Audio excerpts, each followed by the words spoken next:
Hi, I'm Richard Suada, Director of the Revelation Perth International Film Festival, and thanks for joining us for this discussion with Alex Surdiuk from Kiev about his incredible voice cloning software that's being used very widely across a whole range of feature film and television work, including The Mandalorian, and across the board for commercials and a whole range of things. It's absolutely fascinating. What he does is incredible. It opens up a can of worms about ethics and a whole range of other things. The session is presented by ECU, our great friends at Edith Cowan University. I hope you get something out of it. I could talk to him for hours. He's amazing. And the technology is incredible. So look, thanks for joining us and enjoy the conversation, and we'll see you at Rev at Luna and down at Essex. Bye for now.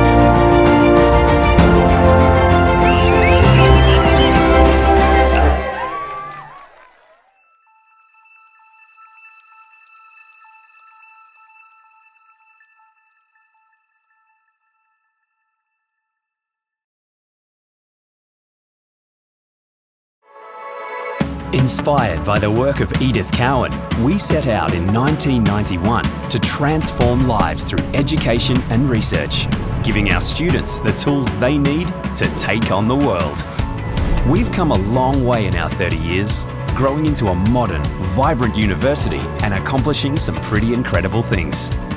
We've earned a spot in the top 100 young universities worldwide, with our teaching quality consistently ranked among the best in Australia.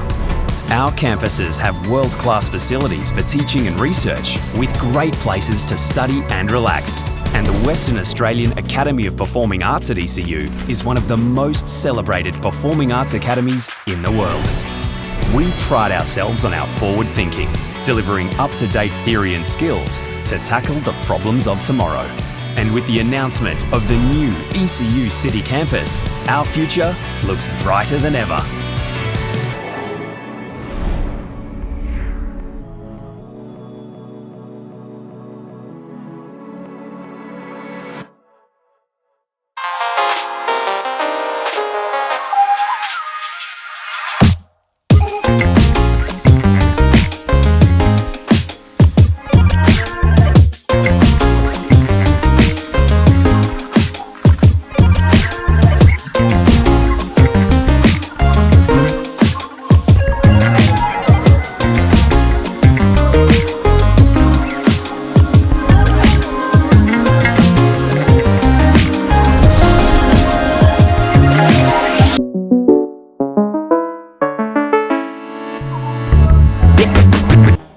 A more complex sound still is white noise.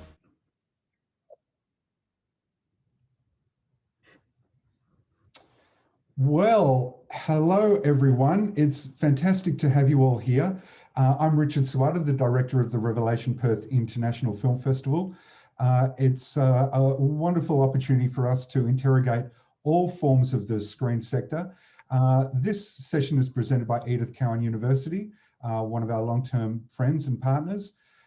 And we have with us Alex Surdiuk coming to us from Kiev, would you believe it? Now, Alex is an expert and has been working in the environment of synthetic speech in both the cinematic context and also a commercial advertising context as well.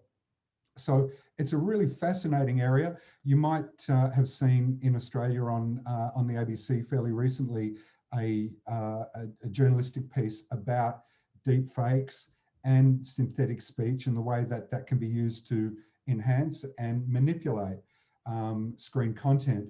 So Alex works for runs a company called Resspeecher, He can explain exactly what it is that he does and how and what the impacts are, and also what the ethical position of things are. So look, I'll turn it over to you, Alex, and I'll let you run with it. I won't jump in with any ridiculous questions until we get into a more enhanced view of the whole area once you've done your presentation. But look, welcome, and over to you, Alex, and thanks for being part of the event. Yeah, thank you so much, Richard. And it's great to be here at the festival that brought together so many people from cutting edges of creatives and technologies. I'm Alex, I'm CEO and co-founder of Resspeecher, and it's been more than 5 years that we are working on in the domain of synthetic speech. We've been focused on quality of the synthetic speech first, because we wanted to be a first company that would make the sound on that level that it would go through pickiest Hollywood engineers. I'll explain today what are deep learning AI techniques to produce synthetic speech. I'll play some demos and also touch ethics, as Richard mentioned. So I'll start with the demo, and that would be the longest demo I have in my presentation. It will take 5 minutes, so please sit back and enjoy. Here you see Abby. She's an actress, but also she is a sound engineer at Red Hook Post. And you might recognize her from The Orange is the New Black. She played a very interesting role there. So let's have a listen. Hi all, Abby from Red Hook Post here. I wanted to show you how I will be using the voice marketplace by Resspeecher. The director, Larry Fessenden, was nice enough to lend me some footage from his film Depraved. So that's what I'll be using for this demo. Let's start with this quick scene in a dressing room backstage. Hi, ladies. Melania. Hermes. My baby. I thought it would be nice to have both women responding to the man as he greets them. So I recorded a few options for things they might say. This is a rough cut with my voice in for both women. Hi, ladies. Hey, Polly. Melania. Hermes. Hey, honey. My baby.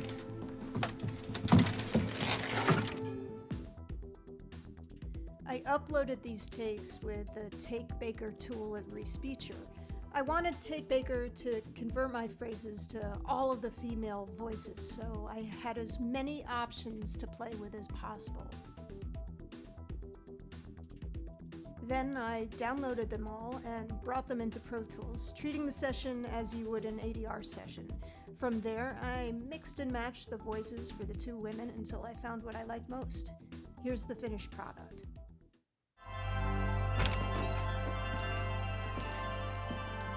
Hi, ladies. Hey, Polly. Melania.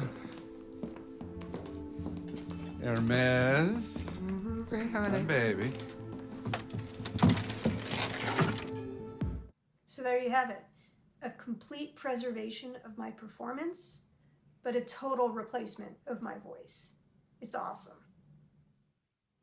So that was converting a female voice into another pair of female voices. But what about changing me into a man? For that, I used another scene from Larry Fessenden's movie Depraved. The first guy I noticed is the man pointing and giving directions in the background. And so it begins. I don't suppose Henry's had the time to teach. The next man who deserved attention is the man posing in front of the statue with the gray hair. So I did my and recorded myself saying some appropriate material for both these guys. Here's what it sounds like with me talking.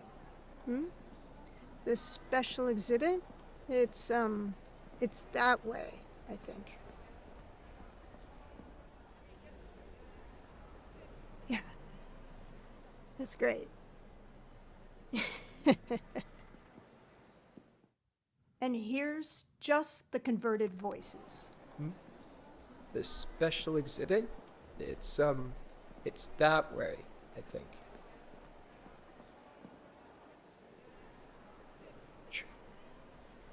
It's great. And here's the scene fully mixed.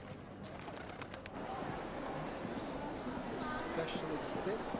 It's that. Come on. And so it begins. I don't suppose Henry's had the time to teach you the history of things, but allow me to summarize. Since the beginning, it's been war and warring, with factions of artists trying to find beauty and meaning, capture the agony and the ecstasy. This museum. And there you have it, 2 completely different male voices generated from my own performance. But now let's get really crazy and replace some of the main dialogue in a scene, just for fun. This is another scene from Depraved. You got skills. Means she is, man, you can bring people back from the dead. And I can keep them alive. Sure, the girls don't want to talk about this stuff, Polidori. Yeah, it's too late for that. You won't shut up about it. That's why we're here, right? To bear witness. All right. That was all me. This is what it sounds like with my voice in it.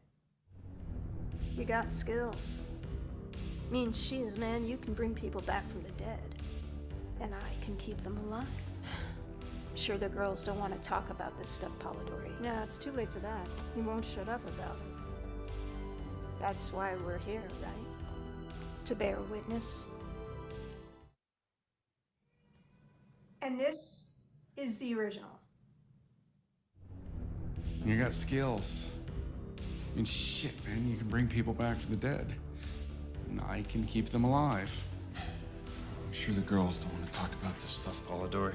It's too late for that. You won't shut up about it. That's why we're here, right? To bear witness. So as you can see, you can do a crazy amount of stuff. Yeah, The so voice thank you so much marketplace for taking a listen to that. It's really cool.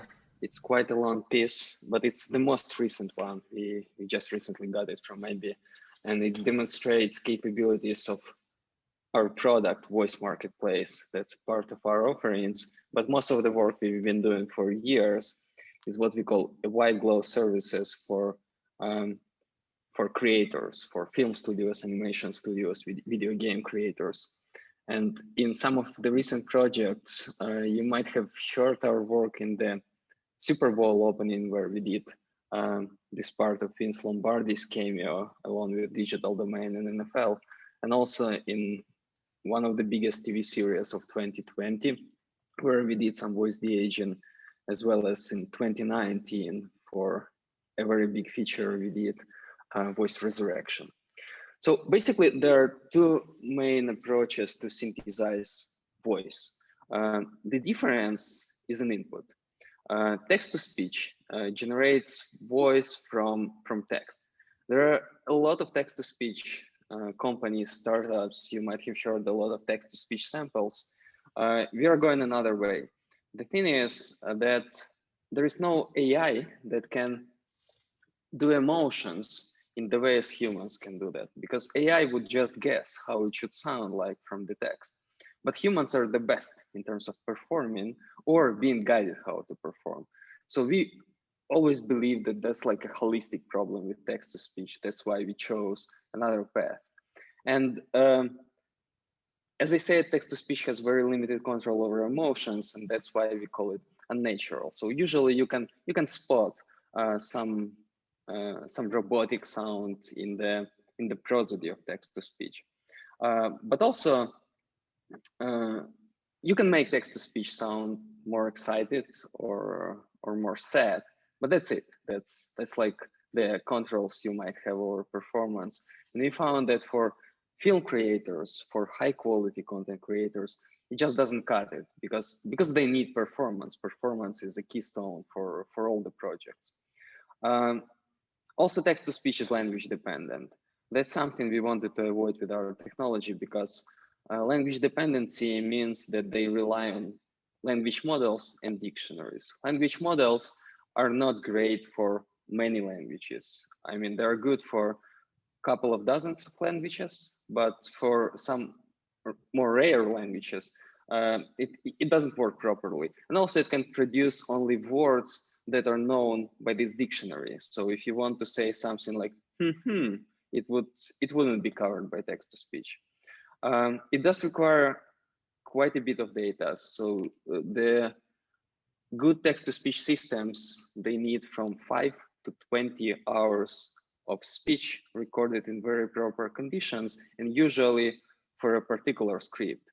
And that could be a challenge, especially if you are doing biopic or documentary, and access to existing material of a target voice is limited. It's a challenge. But it's great. What's great about text-to-speech, no humans required. So it's scalable as a rocket. It's great. You can just input text. You can input whatever amount of text you need, and you can generate speech out of it.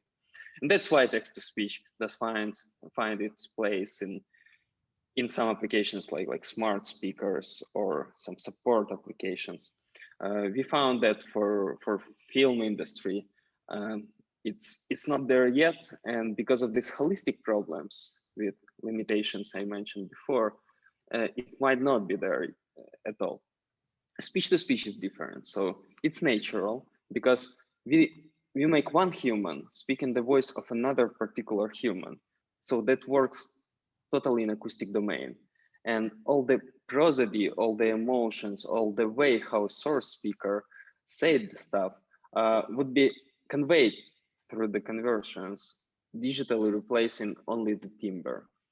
It does give creative control because you can say someone to say the stuff that is needed for film in the exact way you envision that, and that's much easier to do with humans. So you can play with emotions. You can do some extreme emotions. You can even do singing or whispering or crying, and that's all being conveyed through the model. It's language agnostic just because there is no language models under the hood. So it works in acoustic. It basically compares different vocal timbres and is able to understand difference between these different vocal timbres. And once it understood difference, it can convert from one voice to another. Speech-to-speech approaches, they require less data. So Resspeecher usually asks for 60 minutes, 1 hour of good clean speech recordings for both target and source. But there were several projects we had like less than 20 minutes of good clean speech recordings. So it's still doable with even small amount of data. But there are humans in the loop. Some people say it's bad. I don't think it's bad because humans are performers. AI is not a performer. So it's better to rely on humans, in my opinion. So how Resspeecher works in terms of process. The first thing is to get permission from a target voice to be able to clone their voice for this piece of project. We always require this permission. We need a copy of this permission, and we need that even before we start working with data. So we need to be sure that our technology is used ethically and properly. Then we need to get some target voice data and source voice data. And by target, we mean someone whose voice we are reproducing. So that would be these different characters you saw in the Abyss demo. And source voice would be Abyss voice. So that would be a performer. Once we have this data, we basically do our magic. So we prepare the data, we put it into the heavy system, we let it compute. It takes some time to compute. So currently it takes 2 weeks to train the system. So it would understand all these dependencies between different speakers. But once it's ready, we can convert new source data to a target voice. And that currently takes like minutes, from 1 to 2 minutes. And if it's long file, if you use the tool, it would be split automatically into small chunks, then converted in parallel, and then merged together. Also, the technology, as I said, doesn't change any pronunciation and emotions, as well as it doesn't change timing.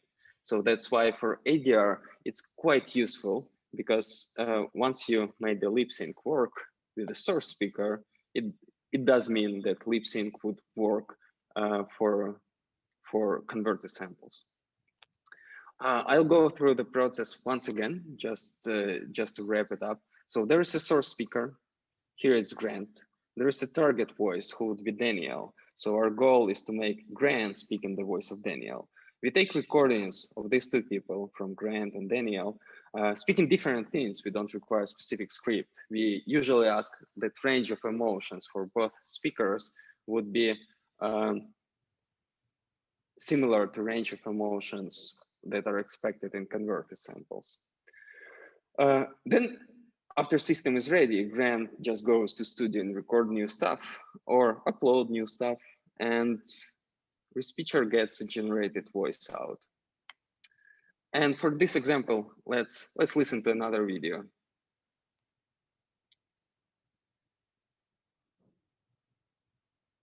Hi, I'm Grant, a co-founder of Resspeecher.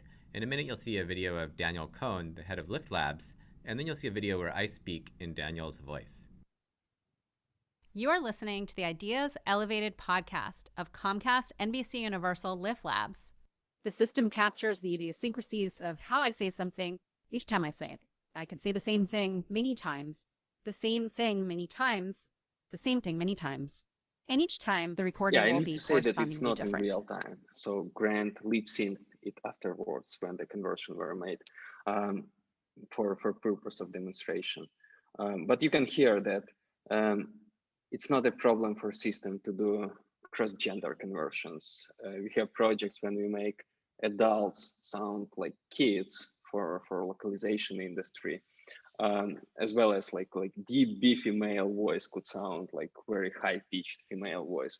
The only requirement that source speaker is able to speak in the style of a target voice. So if you need to impersonate someone for the project, they should have the same cadence, ability to speak with the same cadence and same emphasizes all this like emotional part of our identity, because usually we divide speaker identity into two buckets.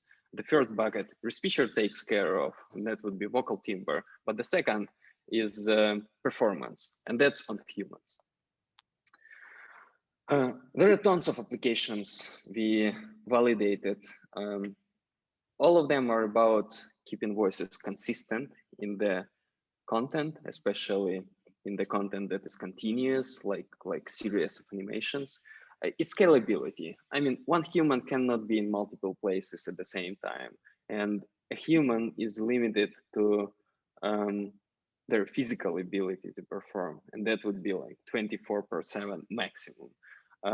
As well as there's a lot of creative flexibility. So in some of the projects we did, we had to make an actor who is 70 years old now sound exactly like he sounded 40 years ago, and that would be de-aging.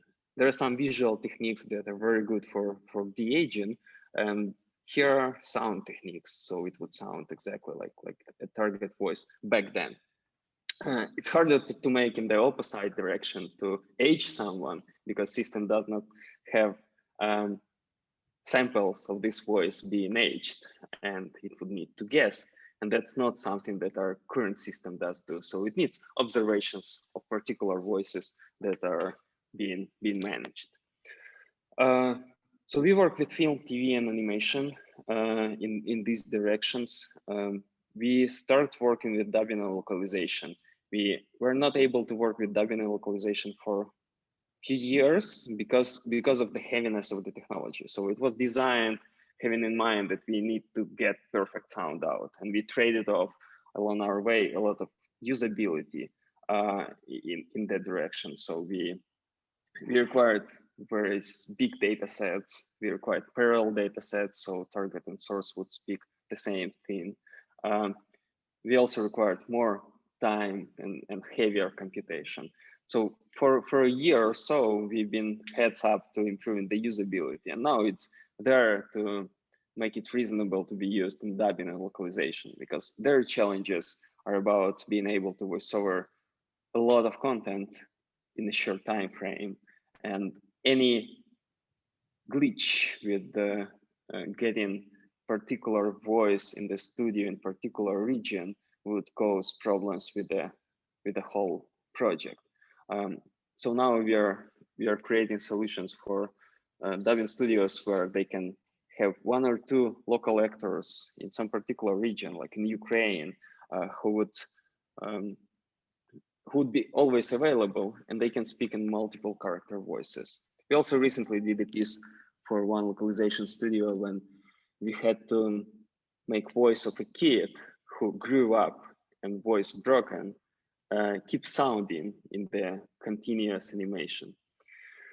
For video games, I mean, it's obvious, they have tons of voiceover, like a lot of voiceover. A video game might require from a character like 40, 50 hours of voiceover. And that's doable if the voiceover actor is available, but it's not always the case. And usually video games, they add some stuff to the content afterwards, after the release, and they can do that iteratively. And sometimes they have everything ready, but they need to wait for the piece to be voiceovered just because of unavailability of these particular people that been involved previously. Advertisement, I mean, for high demand voices, it's hard to book them for doing some promo or advertisements, and they frankly hate it. I mean, it's not something they want to do, right? They want to act, they don't want to do commercials, but they're up to share ability to speak in their voice for another good actor who just has different timbre to be able to do this work for them. So that would be like change of distribution of the load between high demand and low demand actors. Podcasts and audiobooks is kind of obvious use case too. So audiobook in the voice of author who is not specifically trained to be a voice actor. It's a cool use case because it's hard to read some stuff interesting and engaging for long, and that's what voice actors are specifically trained for, while writers or athletes or some other people who are not actors, they struggle with that. In this case, this voice can be scaled to other people or to multiple people, and they would be able to perform on behalf of the particular author. So yeah, I spoke about high demand voices, kids' voices. Voices from the past has been quite a big use case for our technology for a while. We've been doing multiple resurrection projects. One of them you might have heard of. It was released more than 2 years ago, and it was made by MIT. And the idea was to make Richard Nixon say the speech that was written in case the Apollo 11 mission goes wrong. So it was a powerful speech. They prepared it because they obviously didn't know how it would go. So they had 2 versions, and everything went well. And he read the good version, but the version that would happen in case of disaster just stayed in the archives for years. And what MIT did for demonstration of capabilities of synthetic media technologies, they put together this project where our technology was united with another more visual deepfake technology to make a footage of Richard Nixon, and we used, I guess, resignation speech to say this very powerful piece about Apollo 11 mission disaster. And documentaries, biopics, it's cool to get original voices to voice over something they written in their diaries or some additional materials for documentaries. ADR, I mean, AB showed it all on the very first demo. So all additional recordings that need to be made for each film could be done using technology, and it simplifies a lot of stuff for both production team, for sound people, as well as for actors, because actors, they usually hate ADR. So as Tom Hanks wrote some time ago in his post, that usually he spends several days for ADR for one movie he took part in, and it could take 2 hours to make a single line right. 2 hours. It's quite a piece of work. And now it can be done by someone else, and you don't need to send helicopter for Tom Hanks to bring him to studio at the exact time that he is available. Let's speak about ethics. That's something that these ethics principles we built from the very beginning, because I mean, while we are using this technology to revolutionize movies, video games, other creative projects, such technology also has potential to fool people into thinking that someone said something they didn't. And basically, some ethical questions about synthetic speech are easy, but others are hard.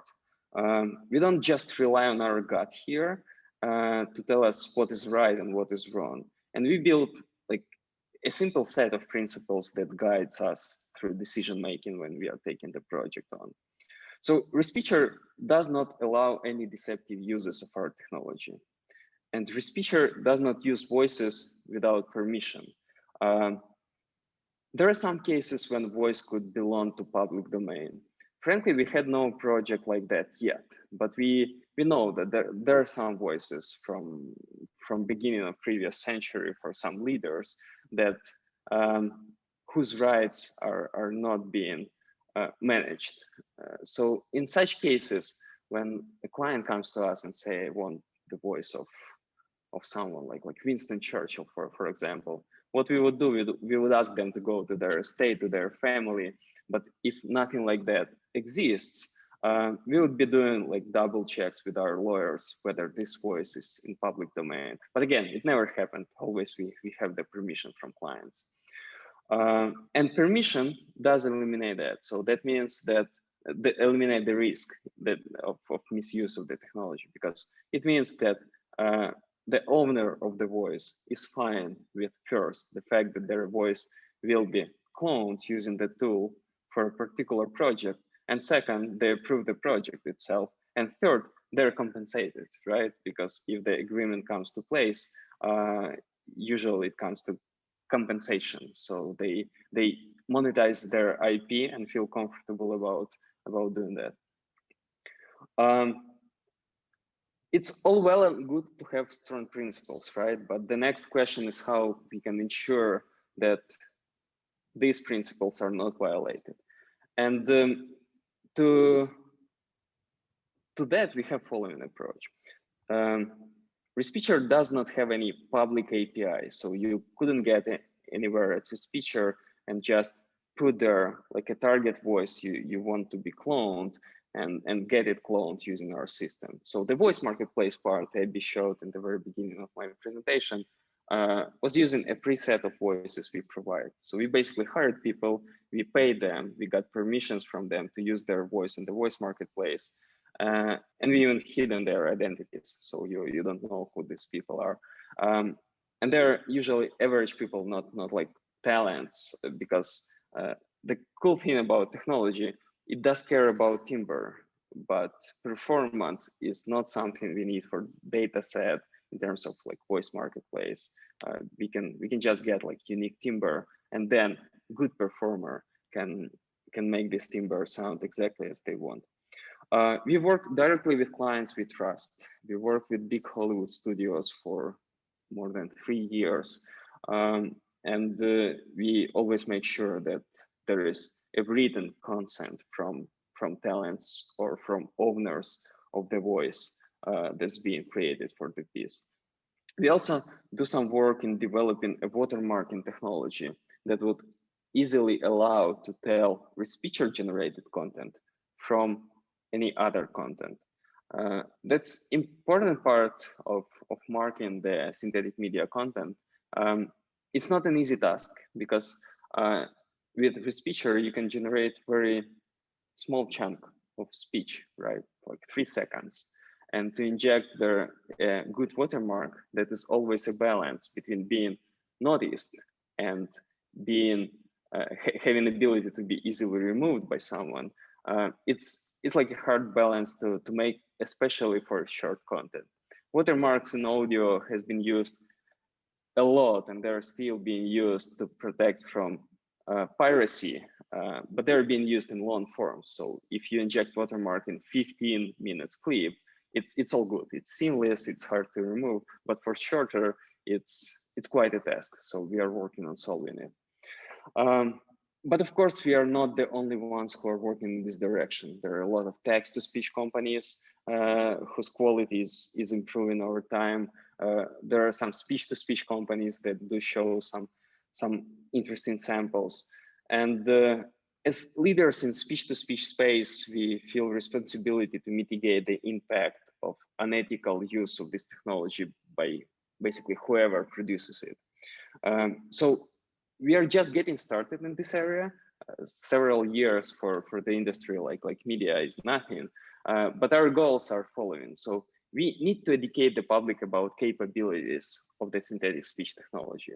And that's what we are constantly do, like this Nixon piece. We made it almost pro bono, and the main goal of this piece by MIT was to show what people call DeepFake technologies. I like the term synthetic media technologies better, can actually do, how they can reframe the history if someone wants to do that.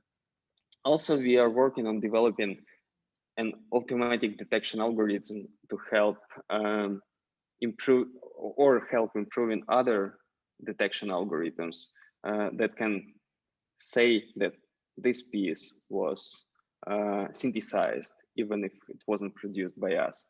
And the goal here, I mean, we understand that a lot of things will be reshaped in the very nearest future. And we need to work with content gatekeepers, such as Facebook and YouTube, to limit the harm of voice cloning by bad actors. And the way how it could be done through prominent labeling of any synthetic content, as well as banning some particularly unethical content. And here I'd like to show another very touching project we just recently finished.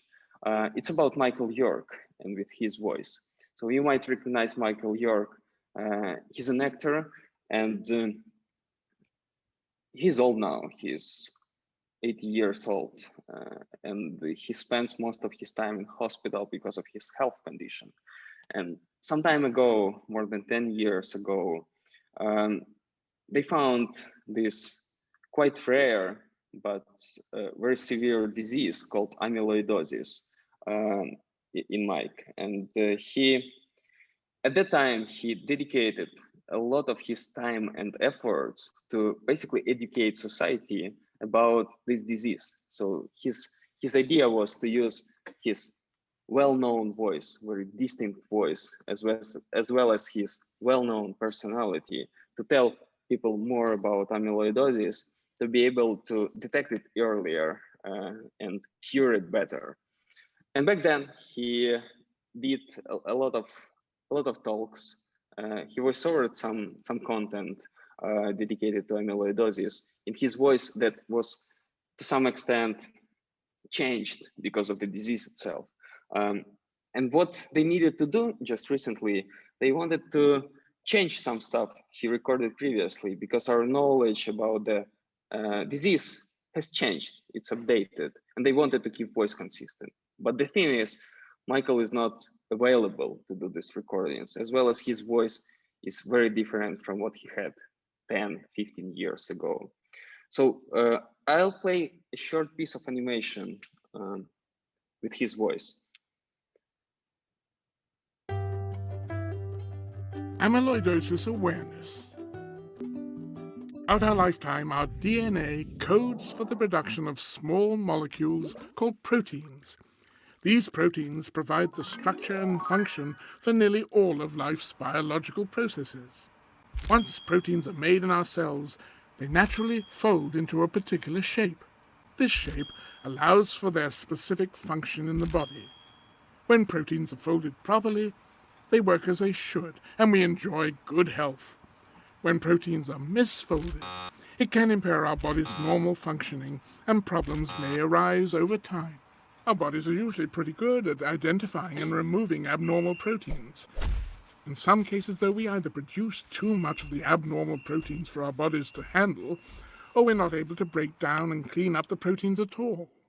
Amyloidosis is just one class in a growing list of protein misfolding disorders. So here we had several injections of these changes that been made in Michael's voice just recently, like a month ago. And it was quite seamless. So you couldn't tell where was the generated part, synthesized part, and original part of the video. And here's a very touching testimonial from Michael himself in his current voice. He spoke about using our technology in this piece. Hello, this is Michael York, and I'd like to say how very grateful I am to Resspeecher for giving my words and work a whole new lease on life. The technique involved is as ingenious as it is amazing, and promises an unlimited future for all those involved in voice work. With Resspeecher, history comes almost miraculously alive again. I heartily and thankfully endorse this great product. Yeah, so that's like the main part of my presentation. I have a bunch of slides and things I can talk about in more like a deeper dive. So Richard, can you guide me a bit? What would be the most interesting topic to cover from now on? Well, I can only speak for myself, but I think the ethical side of it is just fascinating. I've got a couple of questions of my own, though, if you don't mind. Of course. Just with regard to actors, for instance, who are engaged to deliver an audiobook or a television commercial or something, are you saying that they're happy to sign up to do something, give you a sample of their voice, and have another actor finish it off? Is that what I heard? Yeah, that's what we observed in multiple projects, as well as we frankly observed some pushback from actors. And I think the pushback comes from their understanding of the technologies in the way how they are represented in the market, because there are tons of text-to-speech technologies, and they see threat from text-to-speech because someone can just input text and convert it into my voice, and that's not good. I mean, I'm out of job. That's not the case with speech-to-speech technology. We still need another human to perform, so they need to get this person to be able to perform their voice, as well as that does not cut any jobs. It changes the distribution of workload from people. And if you're doing an audiobook on a daily basis, and then Audible comes to you and say, look, we need like 200 ads pieces for all local radio stations in the US, that's not something you would be excited to do, I guess. You need to go to studio and read all these ads pieces one by one, changing only some minor parts like local names. And that could be done by another human. So someone who is good at narrating audiobooks can keep narrating audiobooks all the time, while some other parts of work can be distributed. As well as we saw like how athletes or other famous people who wrote something and want to voice over a piece struggle with doing that in professional manner, how we listeners would expect. And that could be done by someone who is professionally trained to be a voice actor. So athletes can do what they like to do most, right? They can train, they can be in the field, while voice actors also can do what they do best. They can act in front of microphone. Does it make sense? Yeah, that makes total sense. It's a fascinating area. I was thinking this might be a wrong question. Do you want to stop sharing your screen so we can get a good look at your face, unless you've got another presentation. But I'm just kind of wondering, with like, let's say dubbing, when there's a Spanish film dubbed into English, it's rarely, the voice is rarely equal in their timbre and in their just in their quality and that sort of thing. is that where something like this can come in as well, where, you know, if you're doing dubbing, you're actually sounding authentic to the original? Is that something? Yeah, I mean, there are like two requests from dubbing studios we saw over the time we've been in touch with them. One is keep voices consistent to some particular voices of talents they dub. For example, they have a German actor who is doing Tom Hanks' voice for 40 or 50 years, for quite a piece of time. And this person is old, and they want to retire. But listeners, people who watch the content, they would expect Tom Hanks sound exactly like they used to hear Tom Hanks for many years. Yes. And that's a good case for voice cloning technology, because this person cannot go to studio and do all this amount of job that needs to be done. And they frankly might just want to rest, right? But they can monetize their IP, their voice they've been working for many years, and give the ability to listeners to hear the voice of Tom Hanks back again. But another case, and it's like in very opposite direction. Let's make Tom Hanks sound in German with his own timbre. We were not able to do that for multiple years, so it was a hard task for our technology. Just 2 weeks ago, I heard some very good samples from our R&D team that what we call cross-lingual conversion actually works. So we know how to make it work. We are doing some final tests, but most probably in Q3 this year, we would be doing this cross-lingual conversion. So before we had this problem when we make someone like you, Richard, speak Ukrainian, right? You would the conversions would sound to me as someone who knows Ukrainian and who is native of Ukrainian as a bit like with heavy accent, with heavy English accent, as well as there would be some additional artifacts appear because of the phonetic difference between languages. So it might require more takes. It worked not very reliable. So we just decided not to provide it on commercial basis to clients at all before we can make it work as we'd like it to work. And now I heard samples when someone from our team who recorded their voice in Ukrainian or Russian, we were able to convert from native American speaker into their voice seamlessly without accent and keeping the timbre speaker identity perfect. And that was very promising. I mean, I cannot say yet, I don't have a green light from our R&D team that we are delivering that, but it seems we are extremely close to that. So we soon can make Tom Hanks speak in all the languages a dubbing studio would want them to speak. So I guess this is this might be another ridiculous question, but what does that do to the industry? What kind of shift does that engender? What's the impact on the industry overall, do you think? Yeah, so if we talk about localization industry, it significantly reshapes the amount of content that is being produced and needs to be localized is growing like more than 3x over a year. So it's huge amount.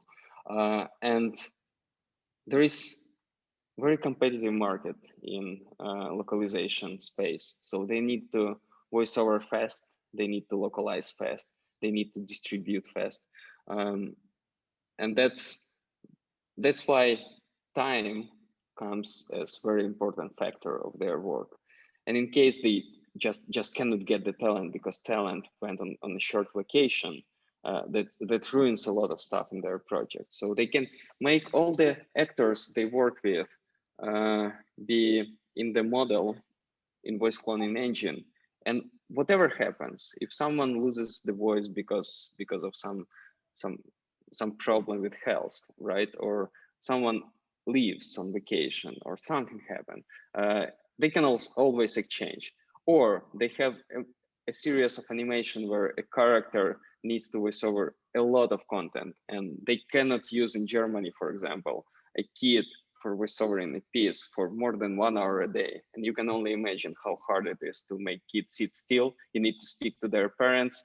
You need to act. You need to make them act. But I mean, it's not good to make children work. I mean, it might be still in their childhood to some extent. So you can just use adult actors to do kids' work. For the industry in general, not talking about specifically localization, as I said, there are a bunch of applications. So what's being changed right now, that it's obvious that this way how we understood voiceovering, dubbing, acting is completely changed, because there is now no limit between one human and one voice they have. And even more, one human and one voice they have in the particular time of their life. So actors who are getting older can still voice over in the young voice of theirs, because they can perform like they were younger, but their voice is not there. They can exchange voices.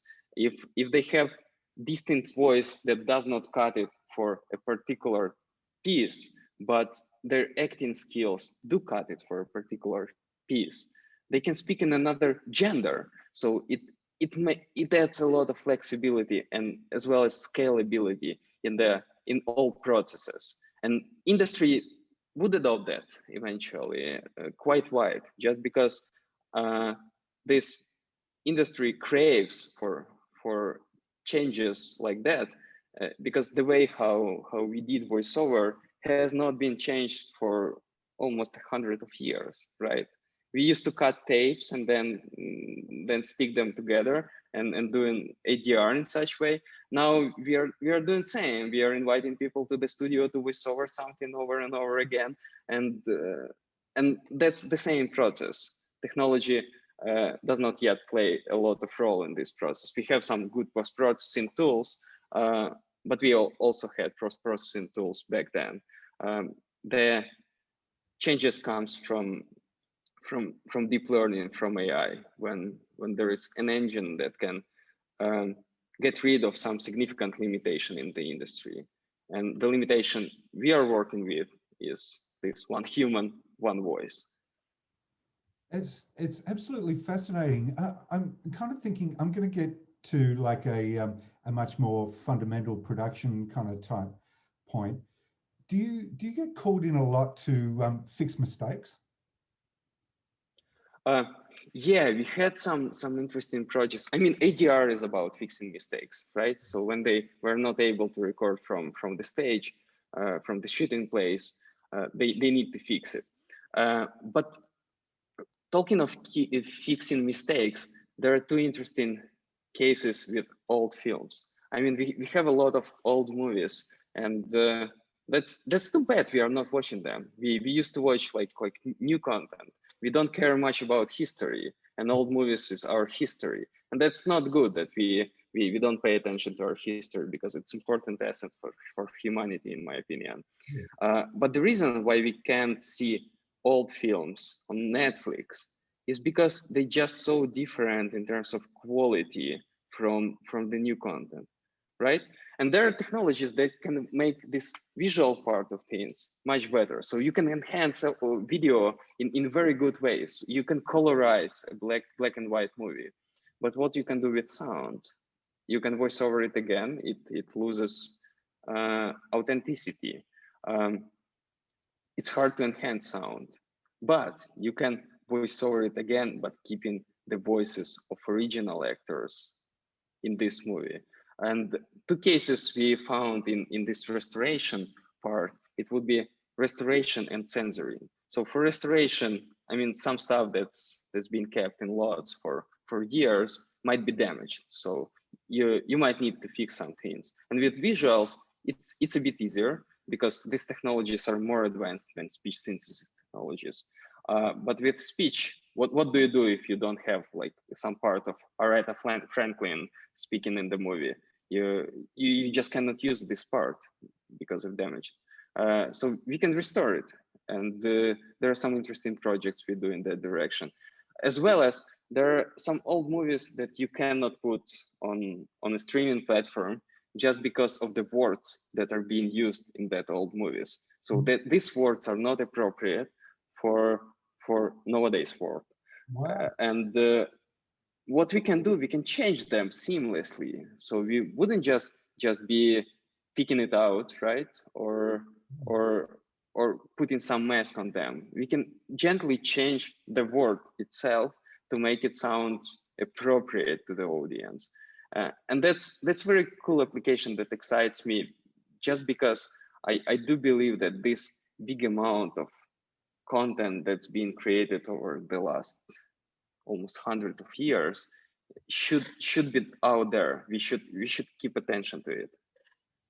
Do you think that do you think there's an ethical thing in that, about, you know, these things are of the time, and even if the language is like not, you know, acceptable in our daily language, do you think that by changing that context, which is kind of what it is, do you think that there's an ethical thing in there, or not, just personally? Yeah, I think it's a very hard decision, and we are technology people, right? We are building some beautiful technology, and it's always not easy to have to use our experience in building technology to guide in this process. But what we see out there, that now there is an obvious request for changing the context, just because it's like you push something in a particular direction, in the wrong direction, and now it pushes back into the, we can call it right direction, but it needs to find its balance, and it could be somewhere in extreme to the right now. So it's hard to question. I do think that we should consume content in the way how it was recorded, because of its historical content. But if it can bring some bad feelings to the audience, it's better to still deliver content to wider audience than to more narrow audience, just because history is important. That would be my take on it, but it's very hard question, Richard. I agree. It's an incredibly hard question. Do you not show it at all, and no one gets to view it or experience it, or do you reframe it so that in the majority of it is viewed, you know, and consumed in that kind of way? So yeah, it's incredibly exactly. Just on a more industrial perspective, when you're doing what it is that you're doing, it's all, you know, the period of the post-production of the film and that sort of thing. Is that right? We do some stuff in pre-production. So like storyboards, voiceover for animation. In industry, they used to do that in very simple way. When they do animation, they draw very simple images, and they create these characters, and they try to give them voice. And usually it would be like a table read from one person, right? They just voice over it. Or it could be even text to speech, so it would sound robotic without a lot of emotions inside.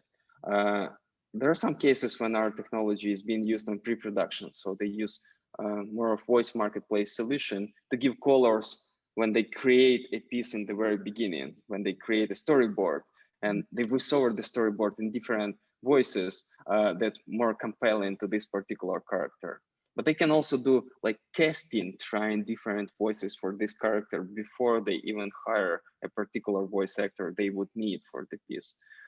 So that might be something we do in pre-production, but I agree, yeah, most of the work we are doing is in production or post-production.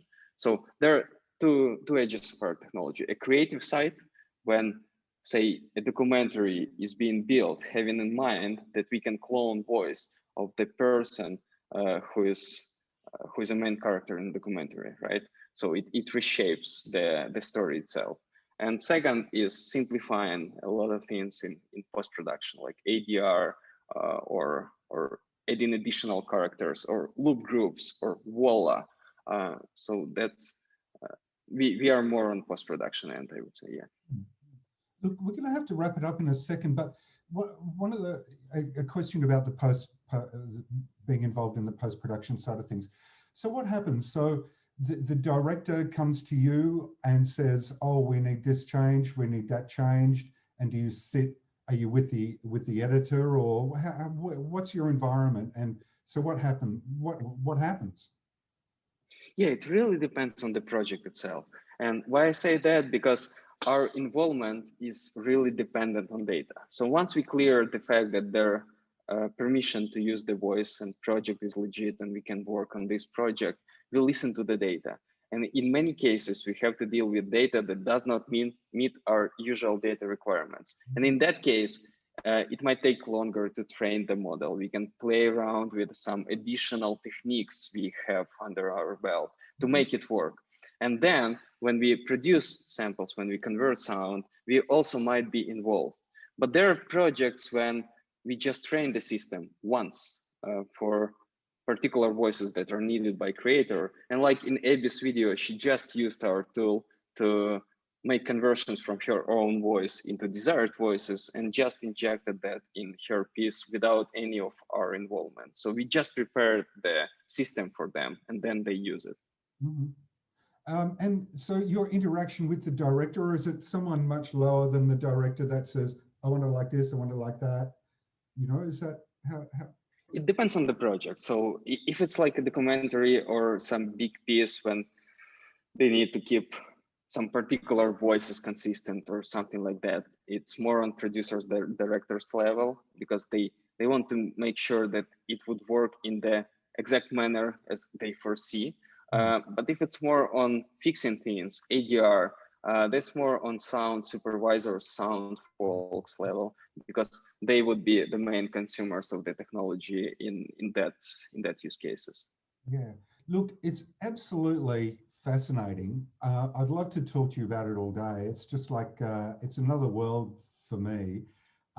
And I love the convergence is like an overused word, but I love the convergence of the science and the technology across a whole range of platforms, whether it's documentary, feature film, short film, news, computer games, experimental films, VR, whatever it is that you're working with. It's just so, I don't know, deep in the potential. So look, I'd love to talk to you about this further at XRWA, which is happening in a few months. But look, it's been a totally fascinating discussion. And we didn't even touch the ethical side of things, which is like a really fascinating side of the discussion. Well, we did a little bit, but it's a really interesting aspect of, you know, deep fake and the way things work on the web and the way people understand or don't the world, whether it's a natural world or constructed world. So it's really fantastic. So look, congratulations on the technology, I suppose, and your ability to be able to speak about it, because it's quite complex, but it's really quite fascinating. So Alex, thank you so much for joining us. It's been a real pleasure, and I totally look forward to talking to you another time down the track.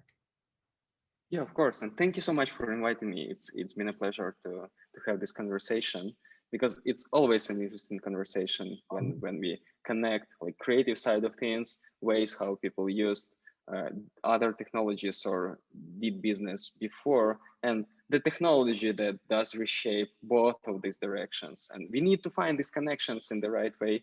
And it's quite a challenge, but it's very interesting mind exercise, right?